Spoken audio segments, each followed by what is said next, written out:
अवधूत चिंतन श्री गुरुदेव दत्त श्री स्वामी समर्थ। मी शीतल तुमच्या सगळ्यांचं चॅनलमध्ये स्वागत करते, नॅचरल सुरुवात करते। म्हणजे 17 मेला आपला अधिक महिना सुरू झाला होता आणि बघता बघता अधिक महिन्याची आज सकाळी समाप्ती देखील झालेली आहे। तर आता अधिक महिना संपला आहे आणि आता आपल्या निज ज्येष्ठ महिन्याला सुरुवात झाली आहे मराठी महिन्यानुसार।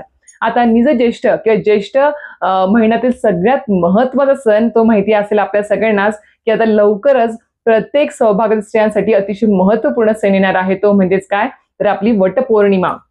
वटपौर्णिमा हा जो सण आहे तो आपणास माहिती आहे की प्रत्येक सौभाग्यवती स्त्रियांसाठी, नवविवाहित स्त्रियांसाठी, नववधूंसाठी सुद्धा खूप छान महत्त्वाचा आणि अतिशय प्रभावी दिवस आहे। आणि या दिवशी वटपौर्णिमेच्या दिवशीच आपल्याला सगळ्यांना माहिती असेल की प्रत्येक सौभाग्यवती स्त्री जी आहे ती आपल्या पतीच्या दीर्घायुसाठी आणि अखंड सौभाग्य प्राप्त होण्यासाठी आणि 7 जन्म हाच पती मिळावा यासाठी सुद्धा मनापासून श्रद्धेने व्रत करत असते, पूजा करत असते। वडाची सोबतच निर्जली व्रत सुद्धा खूप जण करतात आणि याप्रमाणे आपण जो सण आहे वटपौर्णिमा सण, जो ज्येष्ठ महिन्याच्या पौर्णिमेला तिथीला येतो तो साजरा होत असतो। आता हा ज्येष्ठ महिन्यातील जो काही वटपौर्णिमा सण आहे किंवा पौर्णिमा तिथी आहे ती नेमकी कधी चालू होणार आहे, कधी संपणार आहे, योग्य कोणता दिवस आहे ज्या दिवशी वटपौर्णिमा दिवस साजरा होणार आहे किंवा पूजा वगैरे करायची आहे आपल्याला, आणि सगळ्यात महत्त्वाचं आपल्याला याच्यामध्ये शुभ मुहूर्त, अभिजात मुहूर्त सगळं काही याचे व्हिडिओ सांगणार आहे। नक्कीच व्हिडिओ शेवटपर्यंत बघा, पूर्ण बघा, जेणेकरून तुम्हाला संपूर्ण माहिती व्यवस्थित कळेल। आणि हो, चॅनलवरती नवीन असाल तर आपल्या चॅनलला सबस्क्राईब करायला आणि बेल आयकॉनला क्लिक करायला विसरू नका, जेणेकरून आता आपले जे काही नवनवीन व्हिडिओ येणार आहेत वटपौर्णिमेचे असेल किंवा सेवांचे, पूजेचे जे काही असेल ते सगळ्यात पहिले तुम्हाला दिसतील। तर अशा प्रकारे आता आपण चालू करूया आपल्या मेन मुद्द्याला, तो म्हणजेच काय आता वटपौर्णिमा हा सण। हिंदू संस्कृतीप्रमाणे किंवा हिंदू धर्मशास्त्राप्रमाणे वटपौर्णिमा हा सण खूप महत्त्वाचा आहे प्रत्येक सौभाग्यवती स्त्रियांसाठी, त्यातल्या त्यात नववधू स्त्रियांसाठी तर खूप महत्त्वाचा आहे। आता या दिवशी खूप जण निर्जळी व्रत करत असतात, म्हणजे दिवसभर पाणी सुद्धा पित नाही अशा प्रकारे व्रत करतात। काही जणी फराळाचं खाऊन दिवसभर व्रत करतात, काही जणी म्हणजे आपली वडाची पूजा होईपर्यंत फक्त उपवास करतात आणि संध्याकाळी किंवा वडाची पूजा करून आल्यानंतर उपवास सोडतात, आणि काही जण असं पण करतात की दुसऱ्या दिवशी उपवास सोडत असतात। तर अशा प्रकारे सर्वांच्या परंपरेप्रमाणे यथाशक्ती सगळ्या जणी आपापला हा सण साजरा करत असतात आणि व्रत करत असतात। आता सगळ्यात महत्त्वाचं वटपौर्णिमा हा सण आपणास सांगितल्याप्रमाणे ज्येष्ठ महिन्यातल्या पौर्णिमा तिथीला हा सण साजरा होत असतो। आता ही जी ज्येष्ठ किंवा निज ज्येष्ठ पौर्णिमा जी आहे ती कधी आहे, कधी चालू होते, कधी संपते आहे ते आपण सुरुवातीला बघूया। तर मंडळींनो, निज ज्येष्ठ पौर्णिमा जी काही आहे ती पौर्णिमा प्रारंभ पहाटे 29 जूनला येणाऱ्या पुढच्या सोमवारी 29 जूनला पहाटे 3:07 ही तिथी चालू होती आहे पौर्णिमा तिथी, आणि 30 जूनला मंगळवारी पहाटे 5:27 ही आपली निज ज्येष्ठ पौर्णिमा तिथी म्हणजेच वटपौर्णिमेची तिथी संपणार आहे। त्याच्यामुळे आपल्याला वटपौर्णिमा हा जो सण आहे तो आपल्याला 29 जूनला सोमवारी साजरा करायचा आहे। या दिवशी आपला व्रत, पूजा सर्व काही जे आहे ते आपल्याला करायचं आहे ते 29 जूनला दिवसभरात तुम्ही करू शकता।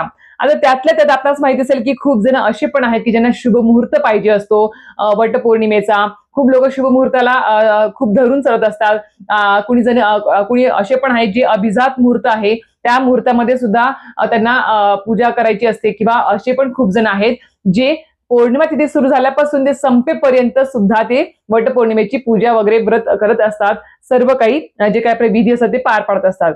पण आता ज्यांना शुभ मुहूर्त हवा आहे किंवा अमृत मुहूर्त, शुभ मुहूर्त आणि अभिजात मुहूर्त तिन्ही मुहूर्त मी सांगते आहे आणि ते टिप्स सुद्धा तुम्हाला करून देईल। तर सर्वप्रथम आपली यंदा वटपौर्णिमा तिथी 29 जून 2026 सोमवारी साजरी होणार आहे। त्यातल्या त्यात अमृत मुहूर्त जो आहे सकाळी 29 तारखेला सकाळी 5:26 चालू होणार आहे, ते सकाळी 7:11 पर्यंत असणार आहे। हा झाला आपला अमृत मुहूर्त। दुसरा आहे शुभ मुहूर्त। तर शुभ मुहूर्त जो आहे तो आपला सकाळी 8:55 29 तारखेला सकाळी 8:55 चालू होणार आहे शुभ मुहूर्त, ते सकाळी 10:40 पर्यंत असणार आहे, म्हणजे 10:45 पर्यंत असणार आहे। हा आहे शुभ मुहूर्त। त्यानंतर येतो तो म्हणजे अभिजात मुहूर्त। तर अभिजात मुहूर्त जो आहे तो सकाळी 11:25 चालू होणार आहे, तो दुपारी 12:20 पर्यंत असणार आहे। हा झाला अभिजात मुहूर्त। आता ज्यांना हे मुहूर्त पाळणं शक्य असेल त्यांनी या मुहूर्तामध्ये वटपौर्णिमेची पूजा अर्चा करावी।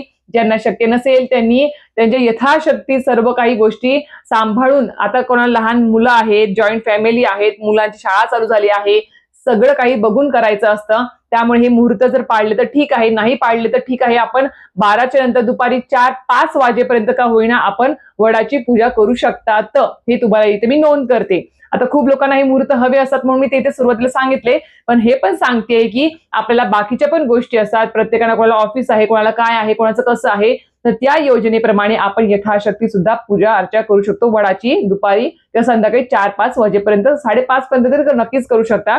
अंधार पडल्यावर फक्त वडाची जाऊन पूजा करू नका, एवढंच मी सांगेल. तर अशा प्रकारे तुम्ही सांगितल्याप्रमाणे संध्याकाळी 5:30 पर्यंत तुम्ही पूजा अर्चा करू शकता वडाची. आणि आपण वडाची पूजा झाल्यावरती आपला उपवास सोडणे असेल, यथाशक्ती तुमच्या परंपरेप्रमाणे तुम्ही ज्यावेळेस उपवास सोडतात तुमच्याकडे त्यावेळेस तुम्ही उपवास सोडू शकता. फक्त काय असतं, मुहूर्त तर आहेच, ते तर आपल्या शास्त्राप्रमाणे सांगितले आहे आपल्या मुहूर्त पाळा म्हणून. पण कसं असतं, बाकीच्या गोष्टी पण महत्वाच्या असतात. आणि त्यातल्या त्यात आपण फक्त जेव्हा केव्हा आपण पूजा अर्चा करतो किंवा एखादं व्रत वैकल्य करतो, सेवा करतो, त्यावेळेस फक्त परमेश्वर काय बघत असतो, तर आपलं मन किती पवित्र आहे, किती श्रद्धा आहे, किती ते श्रद्धेने आणि विश्वासाने ते करत आहेत, त्याला जास्त महत्व असतं. त्याच्यामुळे सांगते आहे, ज्यांना शक्य असेल त्यांनी पाळावा तो मुहूर्त, ज्यांना शक्य नाही आहे त्यांनी आपल्या वेळेनुसार ही पूजा अर्चा करू शकतात. पण मनोभावे श्रद्धेने ती करावी. आता याच्या आज तर व्हिडिओमध्ये मी एवढीच माहिती सांगणार आहे तुम्हाला. शुभ मुहूर्त, अभिजात मुहूर्त आणि आपला अमृत मुहूर्त सांगितलेला आहे. पौर्णिमा कधी आहे, कधी साजरी करायची ते पण सांगितलं आहे. आता उद्यापासून आपले टप्प्याटप्प्याने एक आपले जे आहे या वटपौर्णिमेविषयीचे व्हिडिओ ते आपले येत राहतील. नक्कीच व्हिडिओ प्रत्येक बघा आणि काही शंका असेल तर नक्कीच कमेंट बॉक्समध्ये विचारायला विसरू नका. ते व्हिडिओ इथेच थांबवते. व्हिडिओ आवडला असेल तर नक्कीच व्हिडिओ लाईक आणि सबस्क्राईब करायला विसरू नका. श्री स्वामी समर्थ.